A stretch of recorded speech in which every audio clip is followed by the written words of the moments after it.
감사합니다. 네. 저는 제가 방금 전에 보신 것처럼 이야기를 만드는 장을 여러분들에게 보여드리는 그런 일을 하는 사람입니다. 근데 가끔씩 그런 느낌 들지 않으시나요? 이런 강연회 같은 데 오고 나면 집에 돌아갈 때 강연 현장에서는 와 멋진데 막 끌어넘치다가 집에 갈 때는 되게 우울해진 적 없으세요? 네, 되게 많으시죠.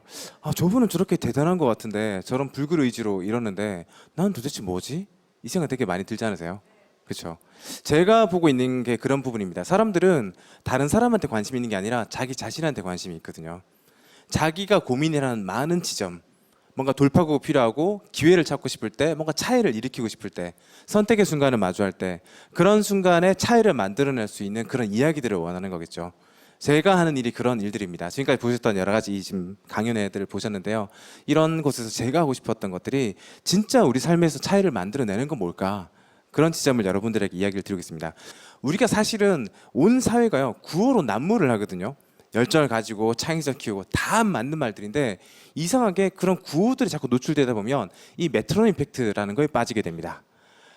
주기가 똑같은 메트로놈을 시점만 다르게 출발시킵니다. 그럼 이렇게 엇박자가 나는 게 정상이죠. 근데 실험자가 이번에는 이 메트로놈을 캔 위에다가 올려놓습니다.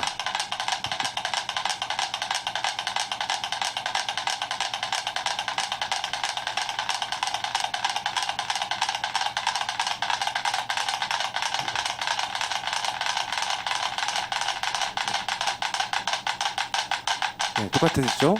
그리고 다시 엇박자가 납니다. 그리고 더 정확하게 동기화가 일어납니다. 굉장히 신기하죠. 그렇죠? 제가 드리고 싶은 얘기 이런 겁니다. 분명히 우리가 생긴 것도 다르고 하는 일도 다르고 자신의 관심과 역량이 다 다릅니다. 근데 이상하게 어떤 판 위에 올라가 있으면 다 비슷해져요. 사고방식 비슷해지고 아이디어도 비슷하고 뭔가 이야기를 하지만 똑같은 말들만 하고 있어요. 그 속에선 차이가 생기지 않거든요. 그러니까 제가 원하는 건 그런 것들이 아니라 그럼 도대체 차이는 어디서 나오는가 그걸 보여드릴 텐데 이 그림 다들 아시죠? 다윗과 골리앗에 관한 이야기입니다. 다 아시다시피 다윗이 골리앗을 이긴 이야기죠. 신앙을 가진 분들은 성령의 힘으로 이겼다. 또 어떤 분들은 그 골리앗의 키가 2m 90이거든요. 전형적인 말단 비대증의 증상입니다. 네, 이런 그 증상을 가진 분들의 고질병 중에 하나 시력이 되게 나빠요. 그래서 눈에 뵈는 게 없구나를 간파한 다윗이 이겼다라는 얘기도 있습니다. 하지만 여러분이 진짜 아셔야 될 건 다른 겁니다. 우리 이걸 강자와 약자의 싸움에서 약자가 이겼다라고 이야기하시는데요. 사실 그 모든 것이 뒤집히는 순간이 있습니다. 다윗이 돌리는 저 물맷돌, 돌 있죠, 돌. 이게 윙윙 던지는 건데 이것이 돌의 밀도의 2배가 넘는데요. 이걸 딱 던지면 200m 거리 있는 상대를 즉사시킬 수 있습니다. 맞는 순간 불구가 됩니다. 근데 반면에 골리앗은 키가 2m 90이죠. 몸무게가 200kg 넘습니다. 창, 방패, 칼의 무게가 50kg가 넘어요. 게다가 심지어 잘 보이지 않았을 수도 있어요. 그랬을 때 이 싸움은 누가 유리했던 걸까요? 네, 다윗이 압도적으로 유리한 싸움이었습니다. 근데 우린 다시 이 싸움을 물어봐야 돼요. 골리앗은 자기가 죽을 줄 알고 나갔습니다. 근데 왜 그는 자신이 죽을 수밖에 없다는 걸 알면서도 그 전장에 올라가야 했을까? 전혀 다른 이야기로 들리지 않으세요? 역사는요 강자와 약자 항상 우리가 알고 있는 그대로인 것 같지만 어느 순간 그 모든 것들이 뒤집히는 순간이 있어요. 근데 제가 여러분들한테 보여드리고 싶은 건 그것들이 큰 기술적인 게 아니라 우리가 가지고 있는 감정의 특성, 인간이 원래 가지고 있는 관심과 어떤 열정 이런 것들이 연결됐을 때 일어나는 이런 걸 보여드릴까요? 몇 년 전까지만 해도 여러분들한테 맥주 어떤 거 드세요? 라고 물어보면 떠오르는 게 세 종류밖에 없었어요. 그렇죠? 가스, 화이트, 맥스 이거밖에 안 떠오르시죠? 그때는 취향이라는 게 없었어요. 있는 것 중에 고르셨죠.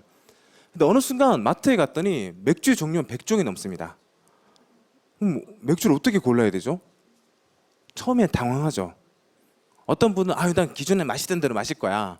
근데 어떤 분은 어떤 맥주는 10,000원이 넘는 맥주가 있음에도 불구하고 이건 왜 이렇게 비쌀까? 뭐지? 하고 시도해 보시고 종류가 많아지잖아요. 처음엔 사람들이 뭘 구해줄까 당황하다가 하나씩 골라보기도 하고 시도해보기도 합니다. 그러면서 어떤 사람은 나 기존에 마시는 게 좋아. 어떤 사람은 나는 비싸더라 하나를 마시더라도 이런 게 좋아. 많아지게 되면요 사람들에게는 취향이라는 게 생기게 됩니다. 그 취향이라는 게 생기면서 사실은 모든 것들이 달라지게 됩니다. 그리고 그런 것들이 연결됐을 때 변화가 또 생깁니다. 요즘 사람들한테 제일 무서운 순간 아마 이 중에도 그런 분들 계실 거예요. 옛날에 호환마마였죠. 요즘 제일 무서운 순간은 아마 이 순간일 겁니다. 그렇죠? 네, 현재 이미 배터리 잔량이 20% 이하로 떨어진 분들은 제 얘기가 잘 안 들리기 시작합니다. 네, 10% 이하로 떨어지면 이미 신체적인 고통이 동반하고 있을 거예요. 네, 휴대폰이 꺼진 분은 이미 이 자리에 안 계실 겁니다. 그렇죠? 무슨 말씀인지 이해가 되시죠? 이게 뭐 휴대폰이 어쨌다고? 근데 이게 모든 걸 바꿔놓고 있어요. 참 재밌는 지점 저는 그렇게 생각하거든요.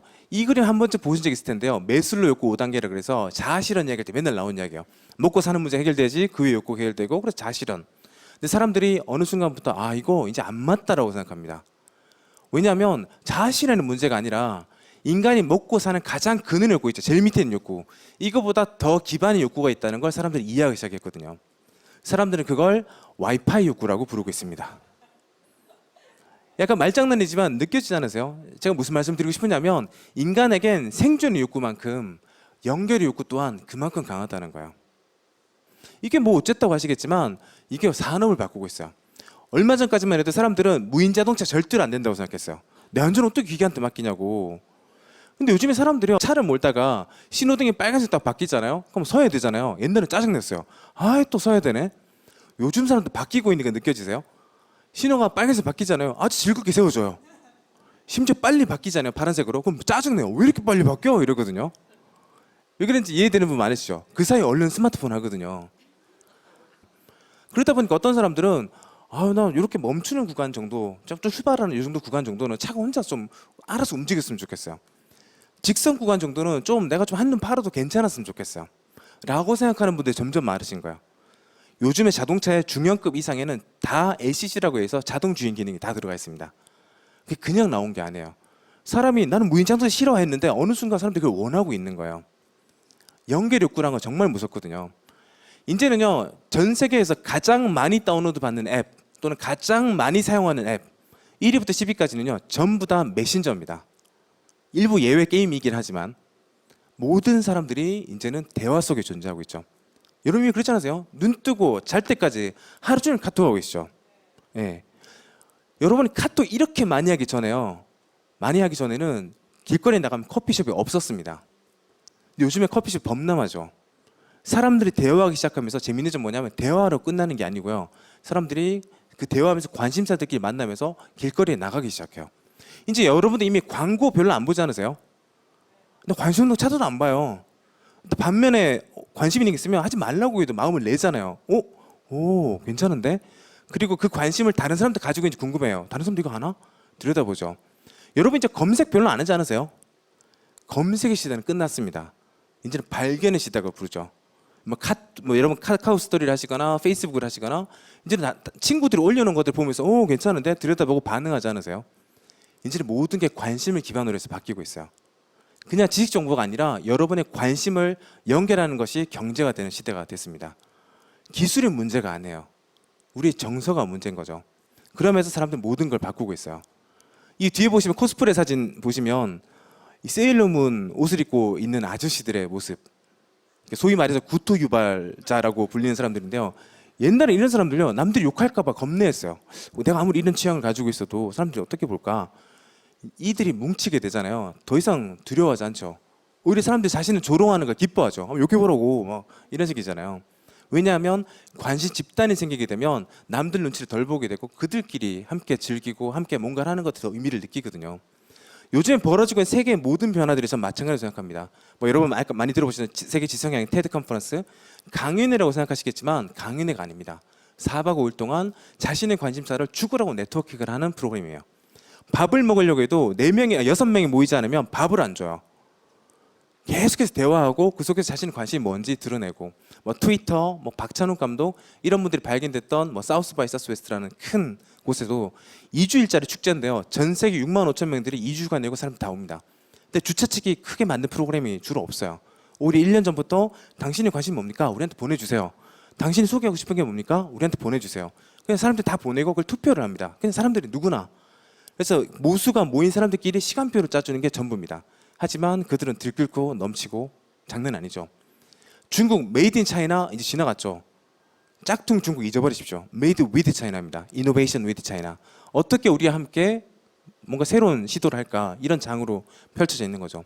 우리는 그들이 누군지 모르겠지만 수많은 저마다 집단들이 이제는 우리가 예전에 저런 것들을 할 수 있어? 클럽을 통째로 빌려서 놀고 크루즈를 아예 통째로 임대를 해서 아시아 투어를 하고 예전에 그런 거 하려면 큰 기업들이 움직이지 않으면 안 됐어요. 하지만 이제는 그런 작은 개인들이 뭉쳐서 수천 명에서 수만 명이 넘는 사람들이 뭉쳐서 그들의 큰 축제를 만들어냅니다. 저는 그래서 오히려 여러분이 앞으로 맞이할 세상, 여러분 가끔씩 그런 얘기 들었죠. 초인류 기업이란 말 들으신 적 있죠? 초인류 기업. 우리 뭐 삼성 이야기할 때 많이 쓰잖아요. 이제 여러분이 앞으로 목격하실 건 전혀 새로운 방식입니다. 왜냐면 아까 우리 사장님이 김성희 사장님이 이미 유통 이야기해 주셨는데 여러분이 더 이상 이제 제품을 들여다보고 검색해서 보지 않으시잖아요. 친구들과 대화를 하다가 이거 괜찮은데? 야 같이 하자. 그런 관심의 장들이 지금 비즈니스가 되고 있죠. 그리고 더 나아가서 이미 이제 여러분들 광고 안 보시잖아요. 근데 제품 가격에 광고비가 30% 이상이 됩니다. 사람들이 이런 거 왜 이렇게 나오고 제품의 질과 관계없는 것들 왜 이렇게 사야 되냐고.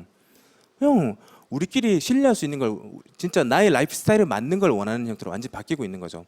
그런 시대가 열리고 있습니다. 이제는 이 관심에 얼마나 많은 사람들이 참여하느냐가 그 자체로 산업이 되고 돈이 되는 그리고 그 자체로 운동이 되는 그런 관점으로 ROC라고 부릅니다. 거기는 모든 사람들이 그냥 근로자와 대표의 그런 관계가 아니라 모든 사람들이 오너여야 하고 공동체 성장에 헌신하고 그리고 뭔가 저마다의 스토리를 가지고 서로 어우러지는 그런 것들이야말로 가장 큰 기회가 된다고 이야기를 하고 있습니다. 중국이 왜 난린가? 중국의 제조 인프라 때문이가 아니에요. 14만 명이 넘는 사람들이 연결되어 있는 거예요. 그중 특히 7억 명이 넘는 사람들이 우리의 카톡에 해당하는 위챗을 하루 종일 하면서 그들이 다 길거리에 쏟아져 나왔죠.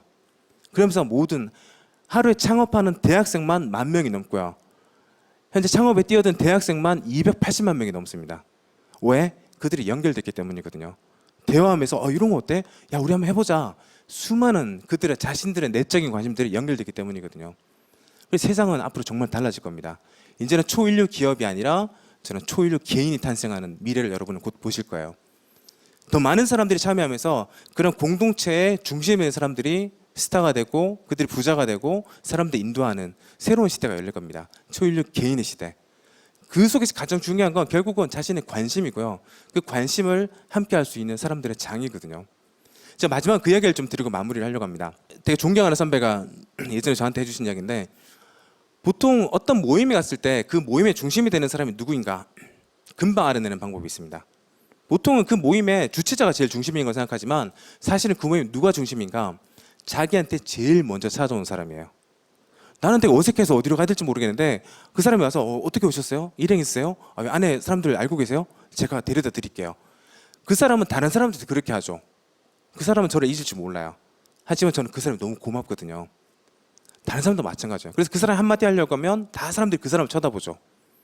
마찬가지로 여러분이 혹시 회식이라든지 모임을 하시다가 중간에 먼저 일어나시잖아요. 그럼 우리 어떻게 마중하죠? 그냥 앉아서 뭐 수고했어요. 잘 들어가요. 이렇게 하지 않으세요? 근데 그분은 그렇게 하지 말라고 하셨어요. 반드시 일어나서 그 사람이 나가는 저 멀리 갈 때까지 마중을 하라고. 왜냐하면 너는 그걸 잊어버리겠지만 그 마중을 받는 사람은 절대로 너를 잊지 못할 거라고.